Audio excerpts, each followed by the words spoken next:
அந்த மாதிரி பாருங்கள் ஃப்ரெண்ட்ஸ், அந்த வேர் பார்த்தீங்களா, அந்த பைப் உள்ளே போயிட்டு அப்படியே மண்ணுக்குள்ளே போயிடுச்சு. அங்கே பார்த்தீங்கன்னா தெரியும்.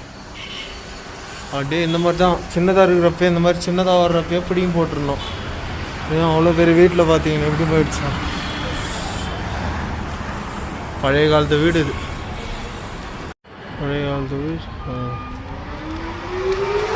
வீட்டில் இங்கே மரம்